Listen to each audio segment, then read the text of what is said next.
Убаво е кога знаеш кој си, што сакаш, а уште поубаво е кога своите дарби можеш да ги изразиш на најдобар можен начин. Кога можеш да ги преточиш во убава фолклорна приказна. Таа растеше со фолклорот. Фолклорот и традицијата се нејзин професионален избор. Членка е на играорниот кор на нашата национална гордост танец. Еве ние Стефани Маневска на утринска дружба. Добро утро, Стефани. Добро утро. Како е овој понеделник на стартот од новата работна недела? Одлично, му се радувам на секој понеделник, затоа што секогаш не чека многу работа, така да одмараме за викенди и со душа го чекаме понеделник да започне со убаво неделата. Вие сте од јуниорите на играорниот кор. Токму така. Не на сите млади фолклорот и традицијата им е прв избор, и тоа професионален избор. Од каде кај вас оваа љубов кон фолклорот и традицијата? Така. Апсолутно, сведоци сме на денешно време дека се поретко младите се заинтересирани за фолклорот и за традицијата, но еве ние како млади даваме све од себе да им го пренесеме љубовта на сите помлади генерации. Како што кажавте, од многу мала, буквално и јас и мојот брат сме задоени со македонската игра, фолклор, традиција, додека сите деца се растени со цртани филмови, јас лично растев со концертите на танец, дали на цеда дома пред телевизор, дали ќе бидем дел во публиката на танец, буквално секојдневно нарастев со нивните концерти, со нивната работа, со своите идоли од танец. Што представува танец за вас? Како што вела танец душата на Македонија, за мене представува живот. Кога ме праша што значат даските каде што стоиме на сцената, велам даските што живо значат, нас ни го даваат животот.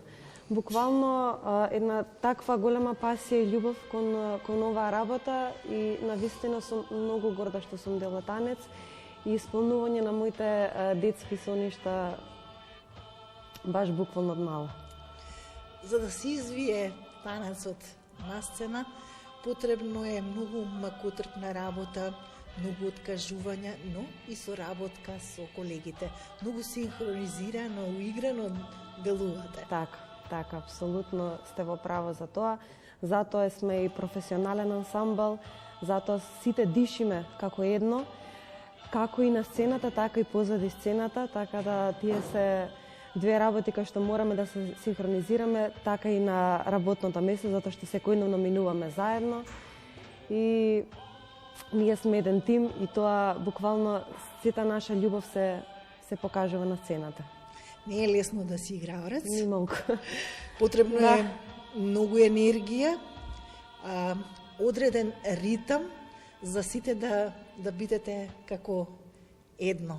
Што ги бодри играорците кон успехот, кон триумфот, кон аплаузот и овациите на публиката? Така, јас велам нема поголем подарок од тоа кога ќе видиш публиката станата на нозе како ти аплаудира. Нималку не е лесно, многу пати знаат да речат, ја вас лесно ви пеете играте, но нималку не е лесно да се биде професионален игрорец, затоа што секојдневно работиме на себе, не само да бидеме подобри играорци, него и подобри луѓе. Значи не е само да се биде добар уметник, јас велам првенствено е најдобро да се биде човек, па после тоа уметник. Така да секој утро започнуваме со работа во 9:30 часот, имаме загревање на телото, гимнастика, подоцна имаме втор час кондициони вежби, веќе третиот час работиме репертоар, доколку во текот на месеците имаме некакви годишни концерти, настапи слично, така да секојдневно вложуваме и работиме секој поединечно да биде најдобра верзија од себе. Како се подготвувате за вашите настапи и која е првата мисла кога излегувате од соблекувалната кон сцената, кон публиката? Така. Не можам да крием дека и после толку години, после толку дадени концерти, дека никој од нас нема трема пред да излезе. Сите имаме некоја позитивна, убава трема и тоа е едно убаво чувство што те тера и ти буквално телото ти бара уште да даваш повеќе и концерти и настапи.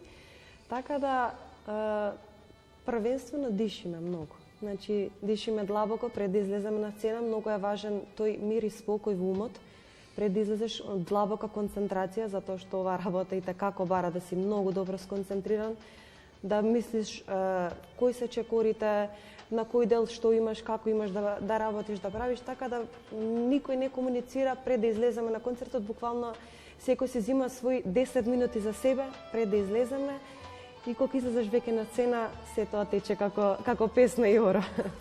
Ако тешкото е символ за машкото оро, тогаш кој би бил символот за женско оро? Дали е можеби тоа невестинското или чамчето?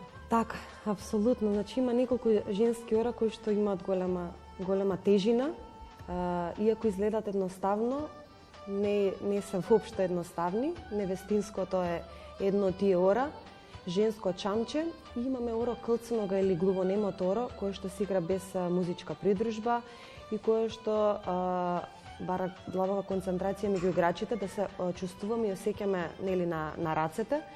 И како гази првата, така сите по неа мораме да газиме во исти ритам, иако нема музичка придружба. Така да тоа е нешто навистина тешко и бара многу работа, многу да се уедначиме едни со други, али сето тоа кога излезем има многу посебна убавина. Многу настапи се зад вас, да. Концерти, што дома, што во странство. Има некој што кај вас буди посебни емоции, на кој посебно му се радувате?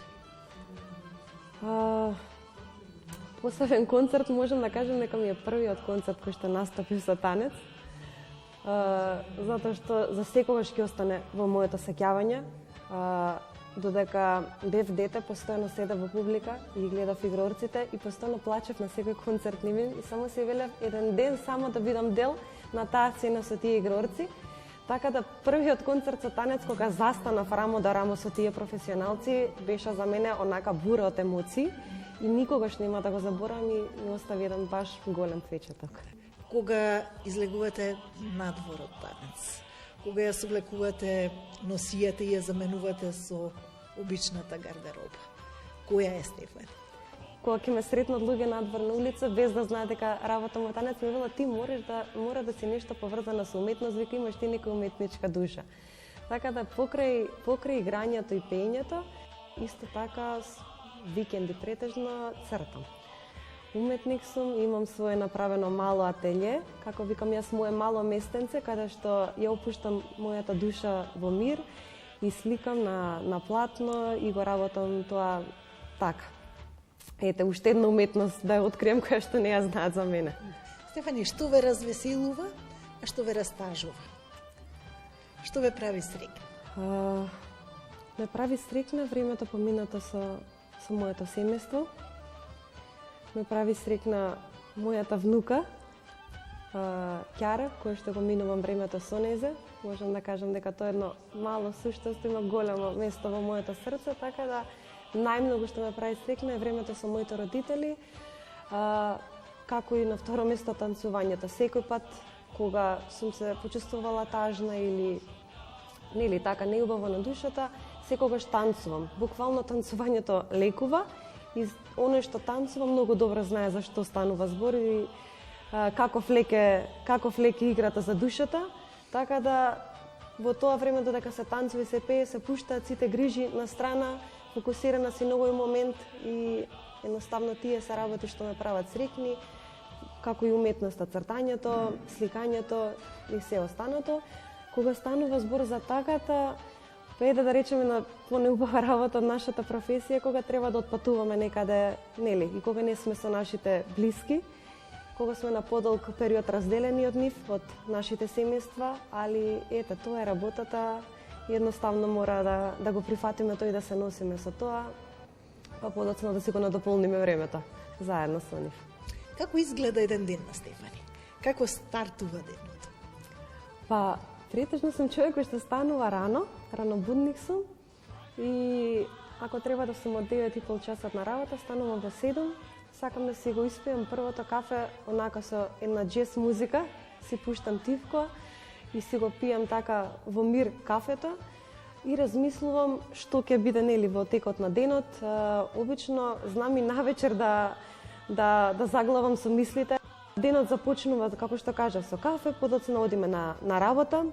На што се фокусирате во наредниот период? Наредниот период имаме неколку концерти со танец, кои што треба да ги реализираме. Стефани, посакувам и натаму чекорите и емоциите да се испреплетуваат и секој ваш нареден проект, секој ваш нареден концерт да биде повеќе од обичен концерт. Благодарам што ова утро бевте гостин на Македонија наутро. Ви благодарам и на вас многу.